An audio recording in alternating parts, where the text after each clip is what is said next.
for me is, oh, sorry, yeah, I forgot. Sorry. That's okay. Oops, we just, um,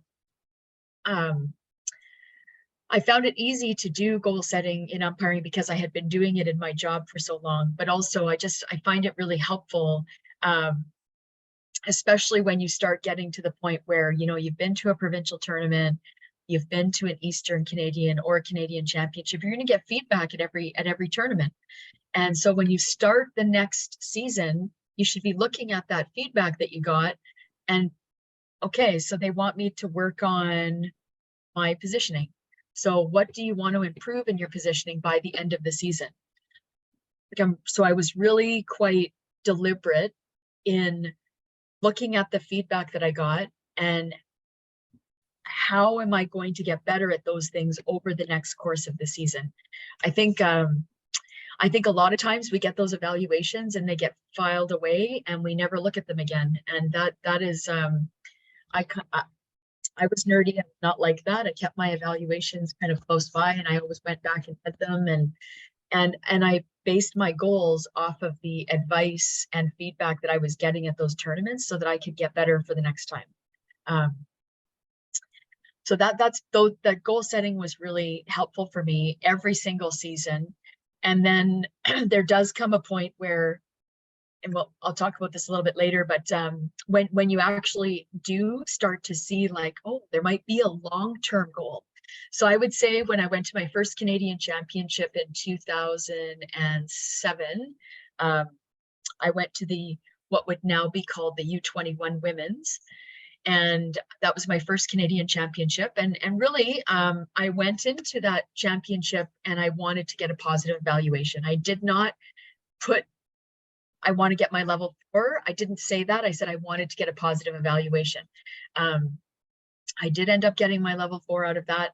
But I really enjoyed every game. It was an amazing experience. And then used all that feedback to get ready for the next time I went to a Canadian championship, which was in 2009.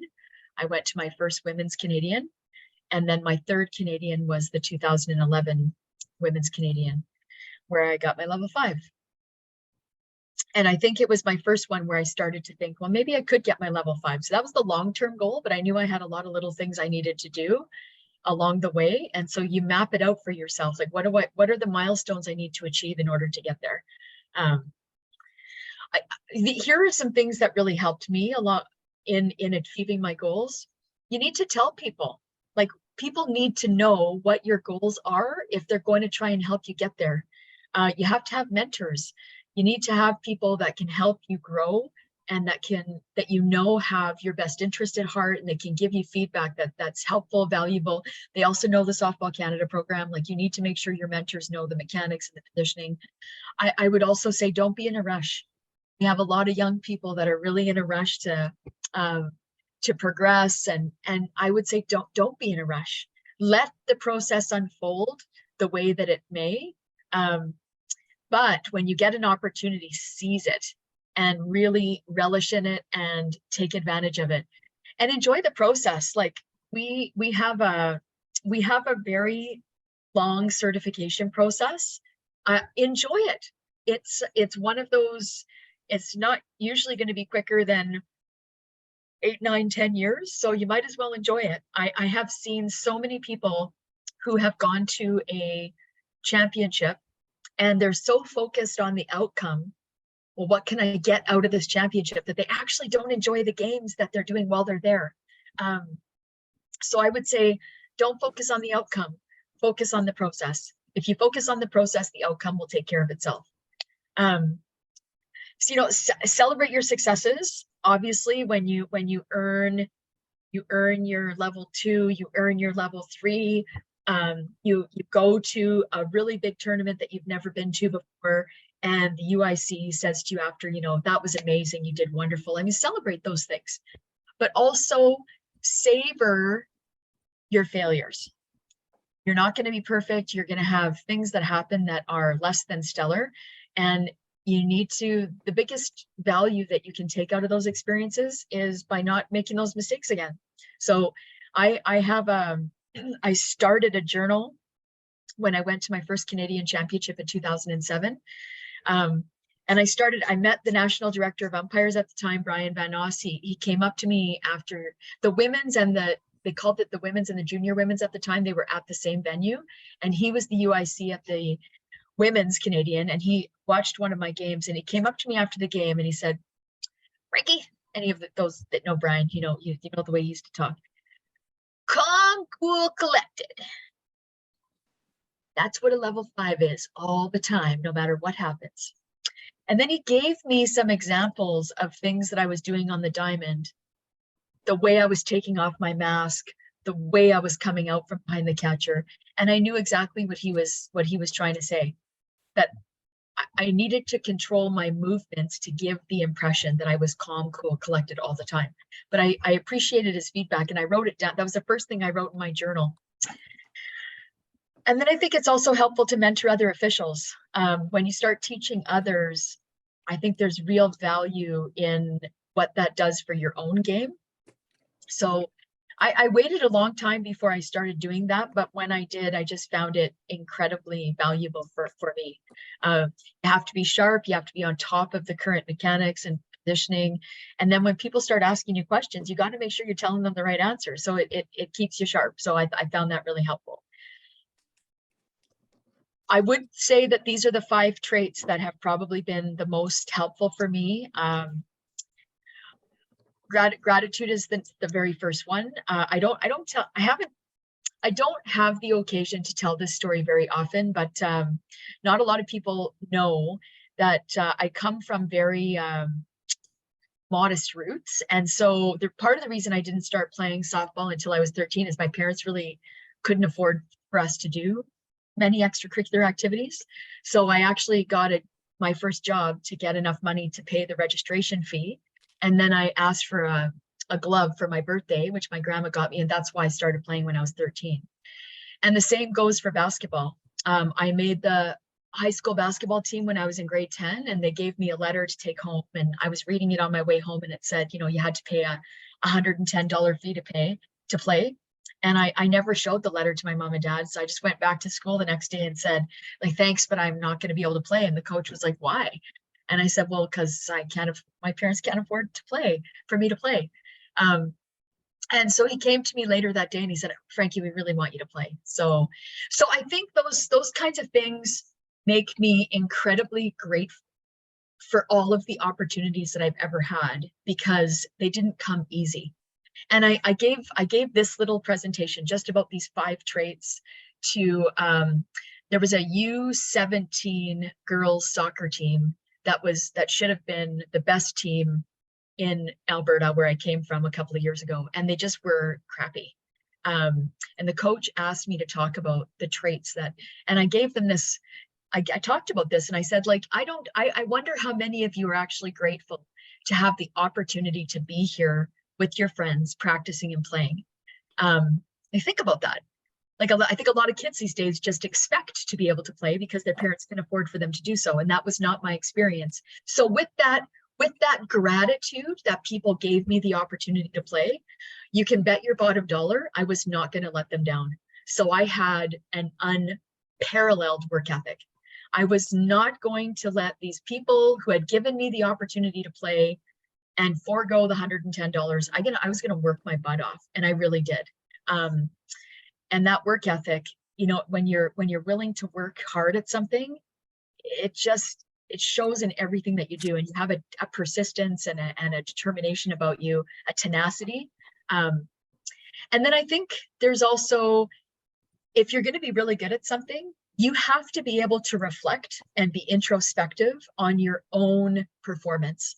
There comes a point in anything, profession, personal, avocation, whatever you're talking about, there comes a point where somebody shouldn't have to come into the room and tell you how you did in your performance. You should be able to say, I missed a pitch at the top of the 3rd inning, 3rd batter, 3rd pitch. Or I wasn't in the best position to make that call when I was at first base in the 4th inning. You should have a level of understanding of the mechanics, the positioning in the game, to know when you have maybe not been 100% accurate. I think this is another thing that's been really helpful to me. I also really successful elite people that others enjoy being around have a sense of humility about them that is endearing. I would say most of the people that I know in other parts of my life do not know that I have been to the Olympics. It's not something I talk about. If other people want to talk about it, that's fine, but I don't generally. I'm just not. It's not my thing. I don't. It just is not something that I would do. And I think there's, what's that? Somebody once said this line about, you shouldn't have to go around tooting your own horn, right? It's not really attractive. But the other thing that's been, I think the other trait that's been super important to me and so valuable is this innate sense of teamwork. From the very beginning, from the very first time that I worked my very first game, it has always been important to me that my partner or partners, however many people that I was working with, I really wanted them to want to work with me again. And it wasn't about necessarily being friends, even though that's a great byproduct. It was about, I wanted them to think that I was actually good at it, that I was a good umpire.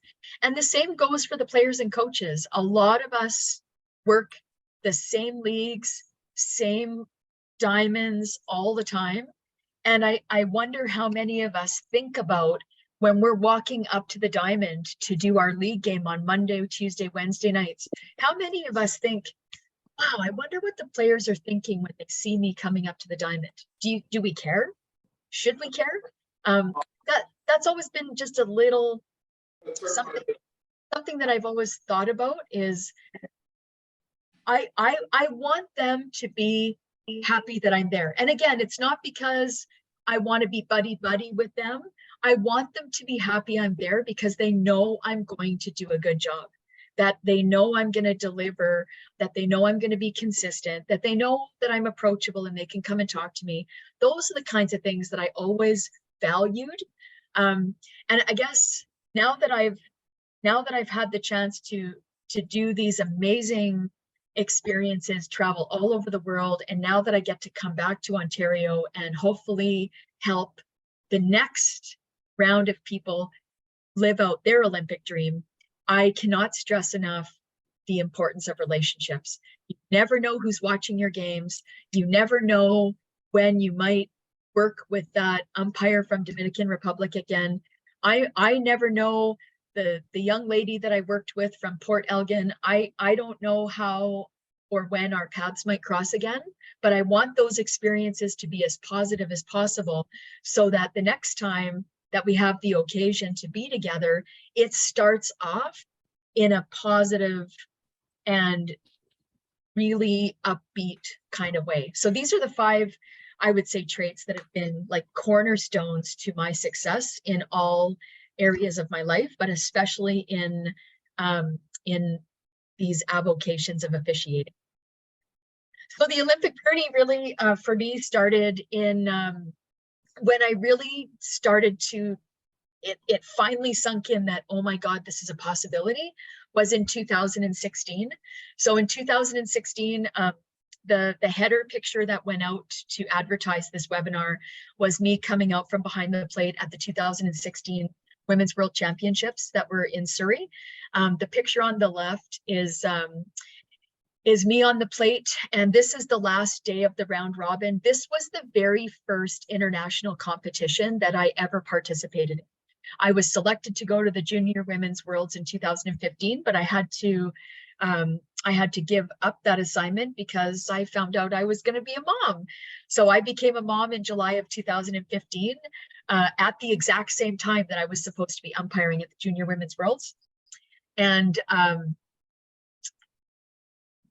Jeff Whipple called me and asked me if I was going to apply for the Women's Worlds. And I said, well, I didn't think I was eligible. And he said, well, you did the USA softball cup in 2013. So that's an adult event. So you are eligible. You need to put your name in. And I said, oh, okay.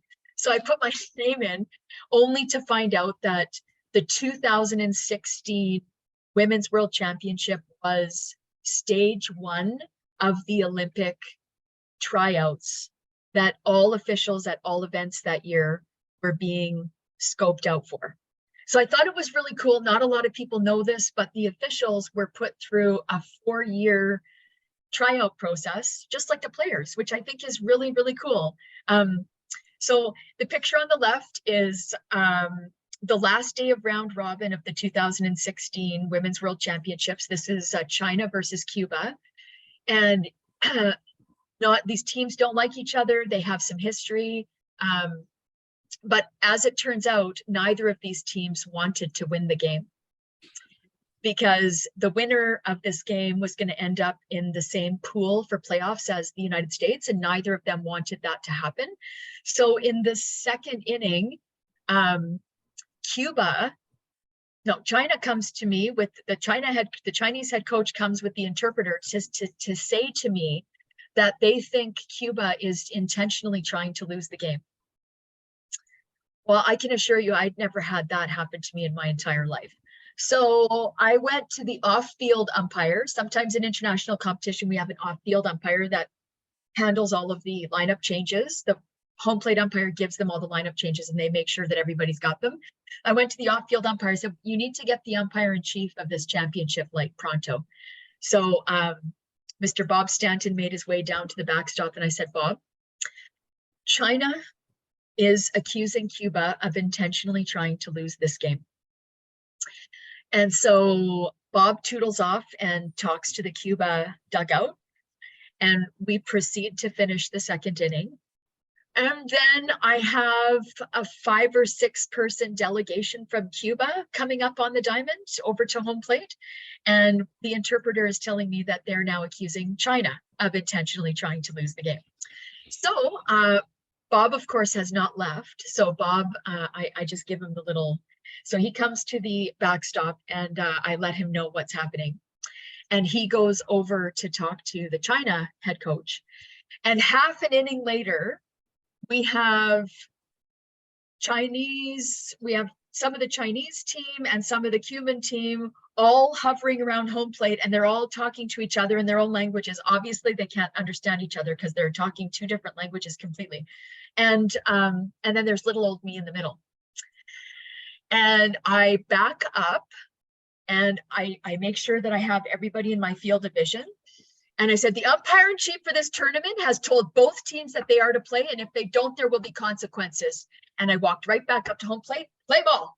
And my heart was beating about like 1,000 beats per minute, because I'm like, I'm not even looking around. I need to get this game back on track, and I need to get all these people off the diamond. Everybody left, and we started playing, and there wasn't any more trouble. And after the game, we had a big debrief or whatever, and I mean, it was an awesome game. We got through it. The teams played. There was no more ruckus. But I found out later that very scenario ended up in the next 2 or 3 WBSC certification clinics for the "what would you do if this happened" scenario. So all I would say to you is, you never know what's going to happen, but you have to take those experiences and just do the best you can with it, and use the tools that you have. But it was in that championship that I realized that there is a reason that our certification process takes as long as it does. Because if you're on the diamond and you're worried about where you're supposed to be, where you're supposed to go, where am I rotating next, what's the signal for this, what's the signal for that, like those things have to be absolutely intuitive, so that when you have these wonky things that happen, you're not worrying about the little things. Those are taking care of themselves because they're intuitive and they're natural, and you can just focus on the big situation that is at hand and do your best to get through it, because everything that we do is about game management and presence on the diamond. And I think that we underestimate every single thing that we do either enhances our presence or diminishes our presence.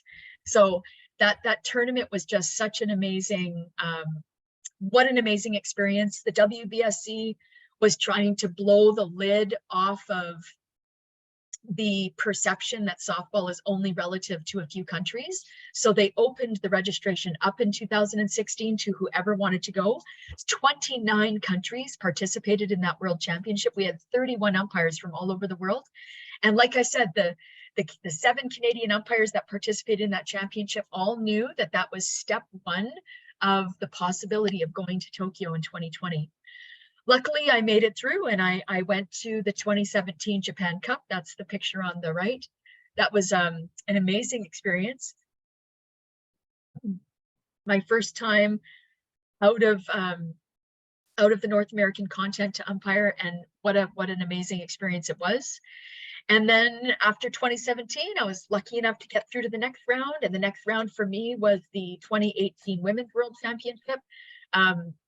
The picture on the far left is the very first crew that went out on the diamond for that championship.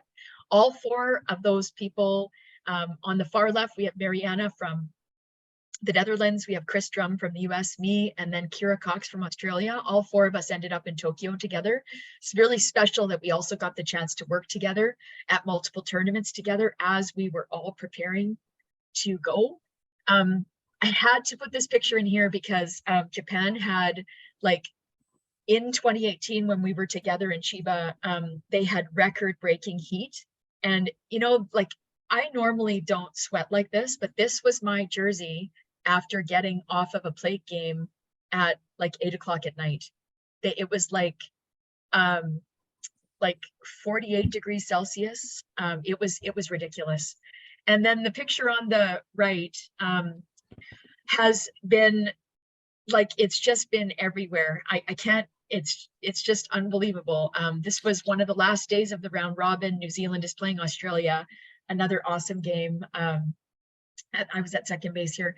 Anyway, it was just an amazing experience. And then 2019 comes around, and I get the fortunate experience to go. I was selected to do 2 international tournaments that summer. I went to the Pan American Games in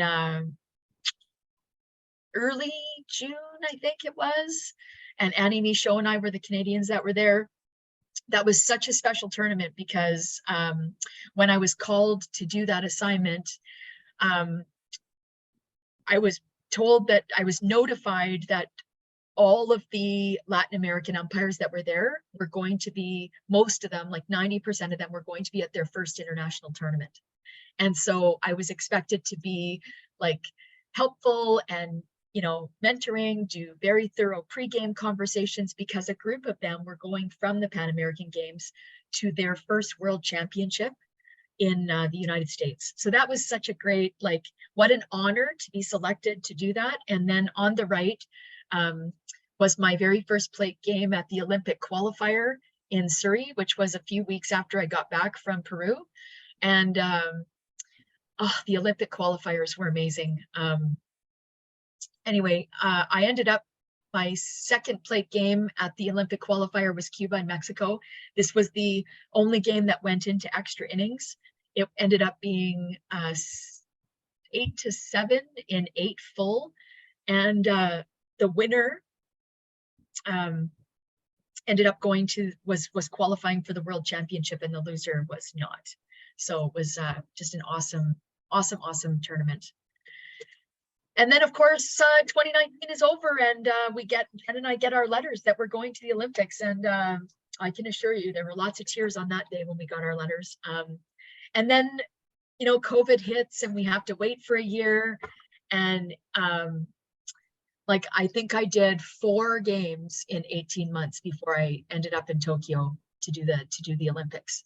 But, you know, getting out of the airport, seeing the rings, getting the chance to go to the diamond, and like, honestly, you can be probably the most cold-hearted, or you know, when you see the rings live, it is a very emotional experience. And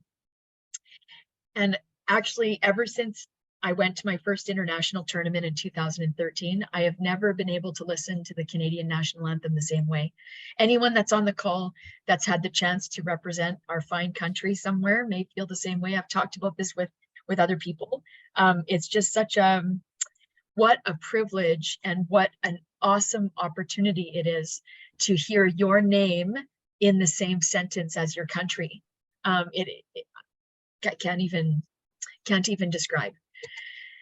This is what the facility looked like. And this was my plate game that I had. This was Mexico, Japan. This was also, I think, the only extra inning game of the Olympic Games. This was a 3-2 ball game in 8 full innings. What a terrific game. This was also the game where I didn't realize it at the time, but I sustained a concussion. There's a TikTok video out there. I tried to insert it into the PowerPoint, but it didn't work. But yeah, I in the top of the 7th inning, Yukiko Ueno is the pitcher for Japan. They're in red, and she throws a high inside fastball, and the girl from Mexico just gets her bat on it, and the ball picks up speed and clocks me in the mask, knocks me over. I didn't have any of the, like, I wasn't dizzy, I wasn't nauseous, so I finished the game, but I had a huge goose egg on my forehead, and I had like this ripper headache for the rest of the week. I'm actually so glad that they didn't put me from the tournament. Not really super concussion protocols over there, but I did have a CAT scan, but CAT scans don't show concussions. But and then these are the mementos that we got as a crew. Bob Stanton suggested that we get one thing in common for all the rings that would bind us together. And so the thing that we decided to get in common of all of the 13 rings was the stone. And the stone in the ring is called Blue Spiral Fire. And it was the closest match we could find for the uniforms that we wear, the light blue that we wear. We wear a similar color in Softball Canada. And it's, these 12 people are near and dear to my heart, and you know, will be friends of mine forever. I just love that picture. Anyway, just some, you know, I always, I think, again, some things that have helped me is I never forgot where I came from. I've always treated every game as if it was important. Doesn't matter what level, because you never know who's watching. Like, you can't afford to have, you know, the head coach of Team USA watching you do a U18 gold game and going, wow, Frankie, you suck tonight. Like, you know, you have to have some consistency from game to game. So I always treated every game like it was important for the players. I also think it's really important to give back, you know, like I rarely, if somebody asks me to do a presentation or to come and do a clinic, or like, I'm rarely going to say no. I love working with our next generation of umpires. I've worked more U11, U13, U15 games than I ever have in my entire career, because now I think it's time for me to give back to those officials that are trying to learn. And I also think those grassroots games are amazing to do, because the players themselves, I think, benefit from having really awesome officials do their games, you know, people that care and people that work hard. And so these 4 things have really been helpful to me as well. And someone once said to me, you know, Frankie, you can achieve anything with the right amount of enthusiasm.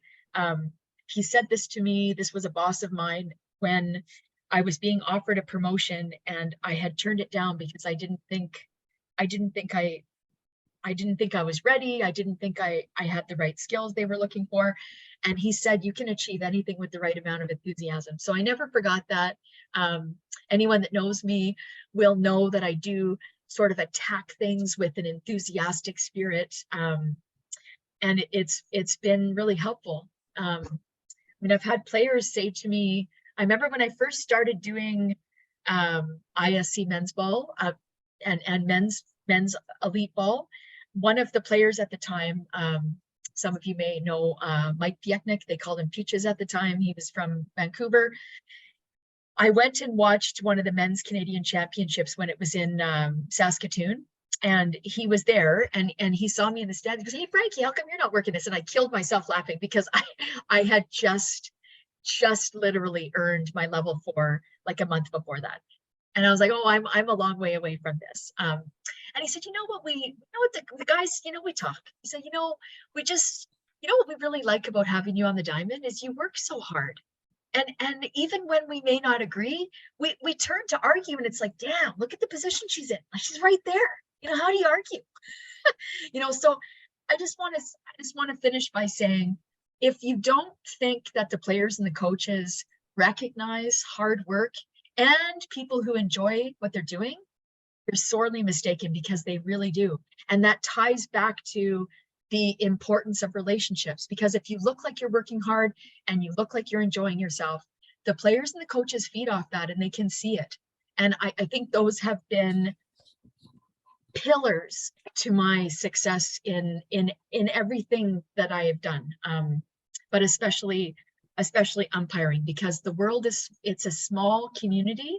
And even internationally, like when I did that Mexico-Japan game in the Olympics, the catcher for Team Mexico reminded me that I did their very first plate game when they were competing internationally in 2013 at the USA Softball Cup. That was her very first game as an international player, and that was my very first game as an international umpire.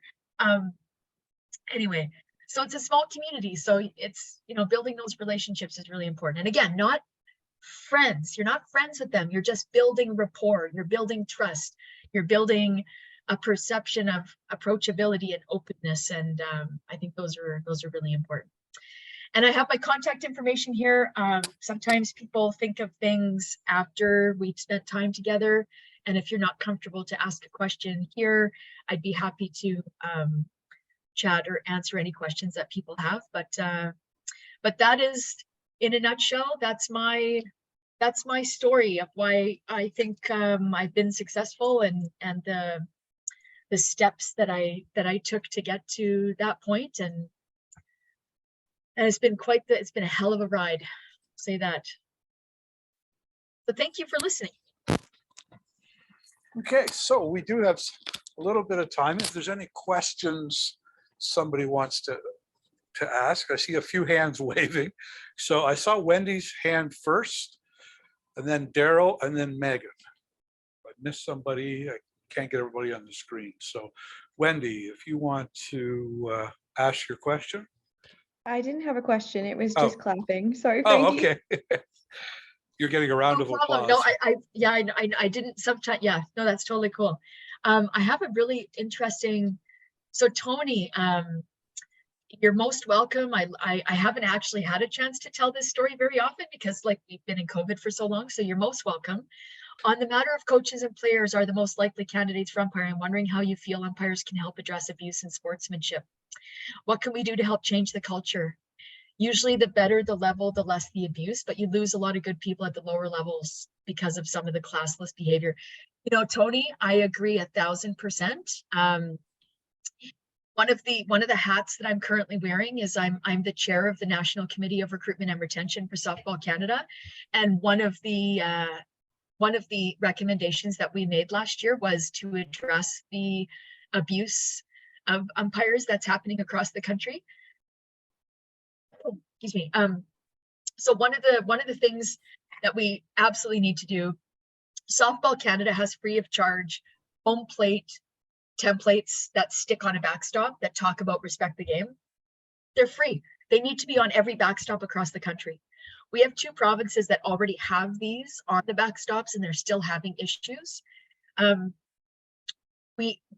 think provincially, we need to work with our provincial softball partner to have a discipline process that has teeth, like big teeth. If we have coaches that are being thrown out of games, we need to have our partners supporting a suspension, a multiple game suspension, and then if they've had a second ejection, maybe a 10-game suspension. And if they have a third ejection, they're not allowed to coach for the rest of that season. I was really surprised that there are some jurisdictions in our country that don't have this in place. And some of the things that are happening at provincial tournaments are absolutely unacceptable. So I think, Tony, to answer your question, it's a multi-layered solution. We have to have local organizations supporting their local umpires to have massive consequences for bad coach behavior. And then we have to have provinces supporting that. Does that make sense?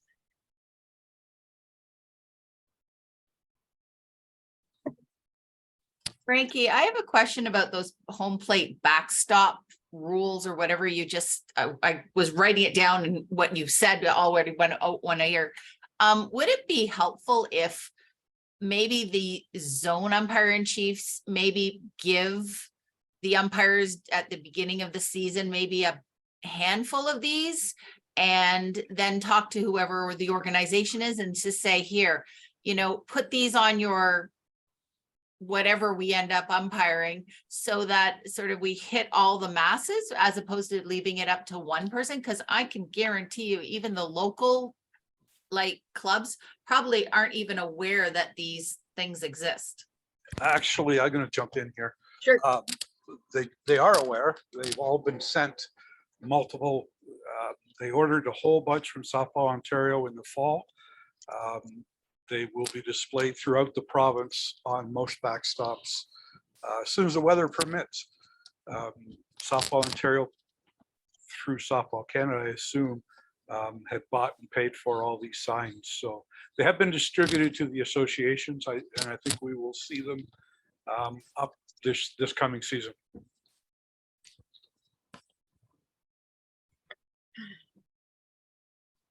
Wow. I don't know what to say about if you've got the city that's refusing to allow them. Yeah, I don't. That's really unfortunate. We have none of our parks have refused them, so I'm not aware of any that have. But Softball Ontario has offered them to anybody, any ballpark that wants them. They did it through their associations, so there will be a lot of signs very visible this coming season.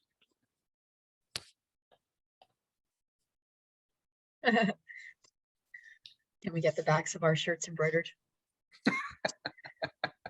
I was thinking the same thing, maybe attach it to the back of the helmets. If you can read this, then you can understand these rules apply. Yeah, but you're so right, Lynn. Almost every recommendation that the National Committee for Recruitment and Retention comes up with, at some visceral level, it does boil down to the local UICs. Like, there's only so much that the national body and the provincial body can do. The local UICs have a huge role in executing on so many of the different components to support their people. So it's a matter of getting the information down so that they can put those recommendations into place. Frankie, it's Ron Boucher. We also have to be in a position to help ourselves to a certain extent. I believe last year we put in place a reporting mechanism for umpires to report ejections from games that they've done. And to my knowledge, not a single email came through that reporting system for the entire season in the province. So to a certain extent, I'm 100% on board with what you're saying. It's got to be addressed in a much more from a group aspect, being the province, the associations, the local associations, and us ourselves as umpires. And we have to stick to it and back it.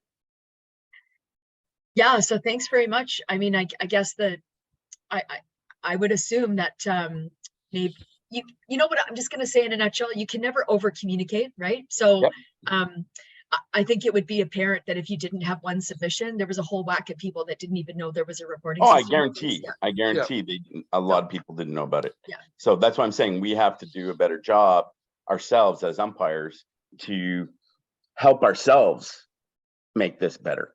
Yeah. Can Like I make that, a suggestion? Maybe during the, like when the kids actually take their junior, their intermediate, their level 1, it's already embedded. Like before you take down this number, before you leave, like take a picture, a screenshot. Here's where you can send a complaint, and somebody at the top or someone who will get back to you, you know, so there's some sort of log, because I'm still new to the game and I don't, the only thing I complained to Vito. Vito takes care of a lot of stuff, and so does Howard. So but it would have been nice maybe like in that, because I was writing down everything when I did my level 1. I'm just, it might be just so, you know, if one kid heard it and the other kid didn't, you know, wasn't paying attention because they were on the phones during a presentation, it might be one of the places you could start locally. So at Absolutely. least the new ones have at Lynn, are least you in heard Vito's it. area? What's that? Are you in Vito's area? Yeah, I'm Oh, with we live- Kelsey. I'm Oh, Kelsey's okay. mom. Oh, well, I live in Aurora, so we're in the same zone. So Yeah. nice to meet you. So I just would, because I also play basketball or umpire referee basketball. When they came up with the reporting system, Ron, every single referee in the province received an email about, here's the new system, here's where it is, and here's what you use it for.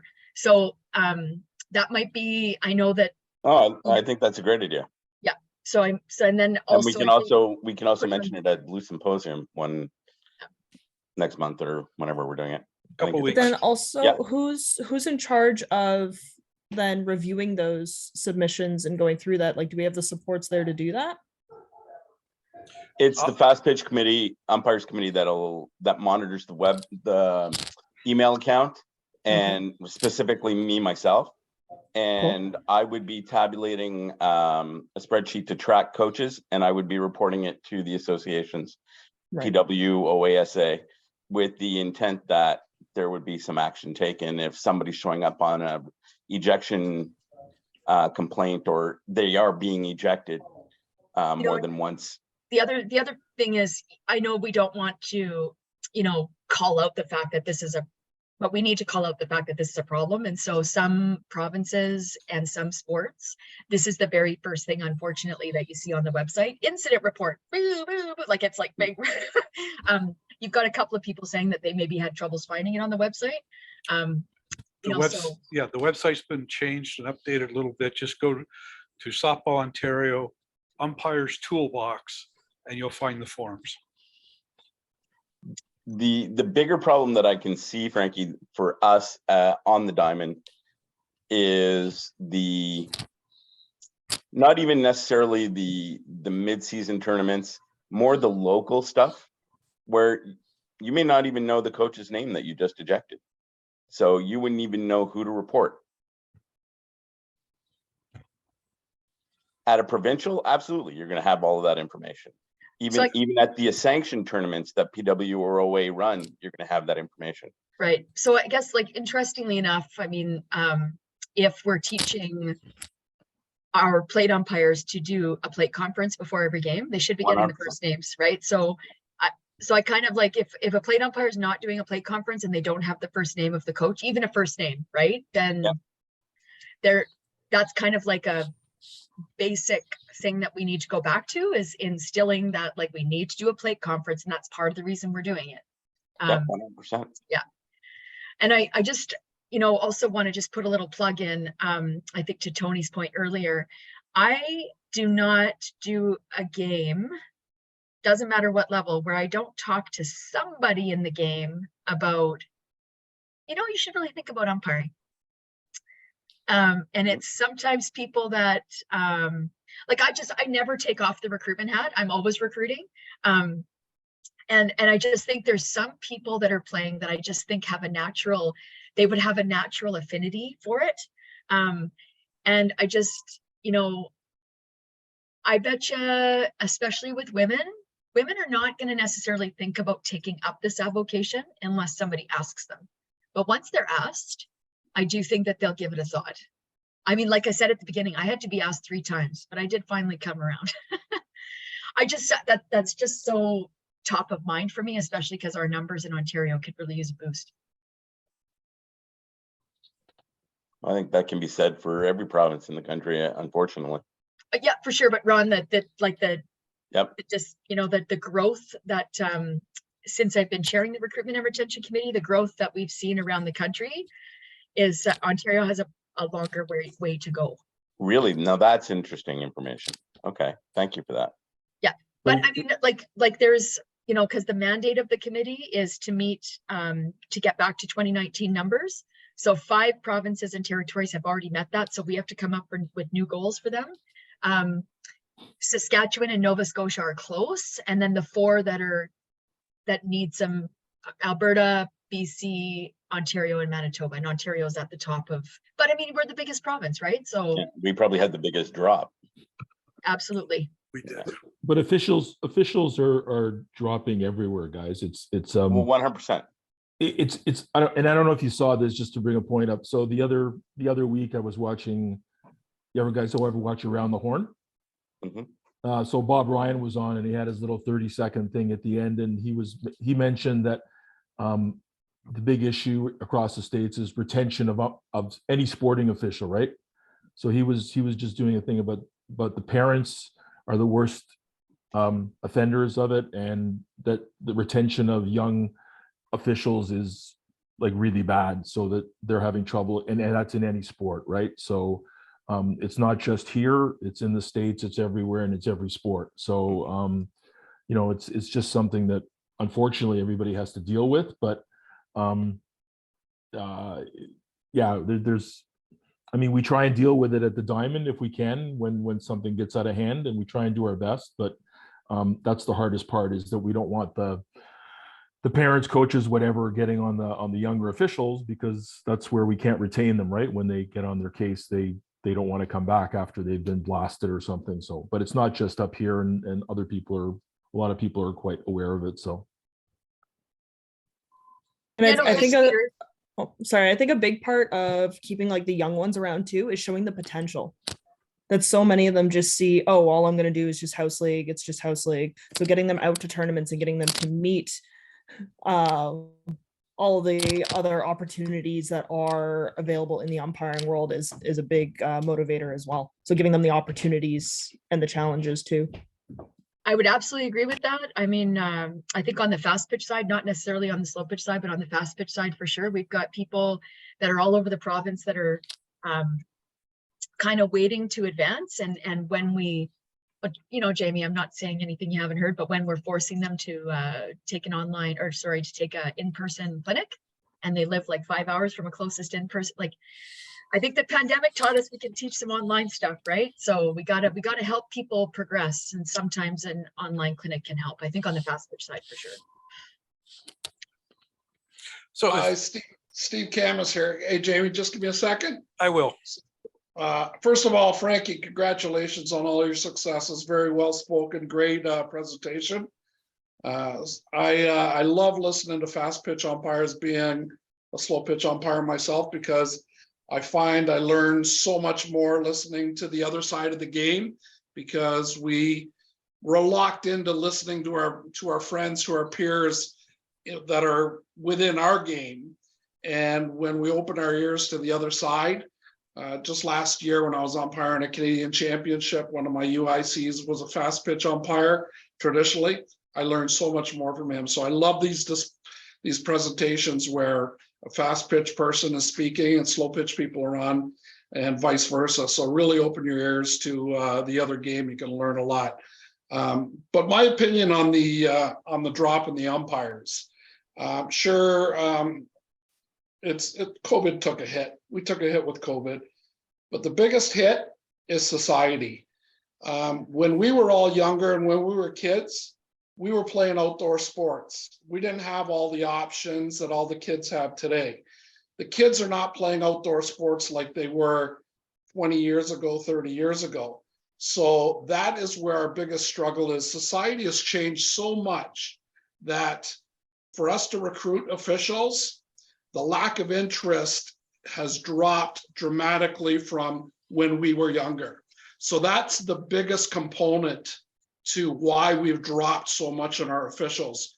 COVID did hit us hard, but it's society that we're struggling with. There is abuse, all that stuff. I just don't want to repeat all the points that everybody makes because they are all good points. But one thing that a lot of people don't think of is the change in society has affected us big time. Valid points, Steve. So I think with that, we're going to wrap this up tonight. I really want to thank Frankie for making herself available and for a great presentation. And I want to thank everybody that took the time out of their evening to join us tonight. So thank you very much to everybody. Thank you for asking, and thank you for joining. Thanks, Frankie. Thanks, Frankie. Thank you. Good Take night, care. everybody. Night. Night. Night.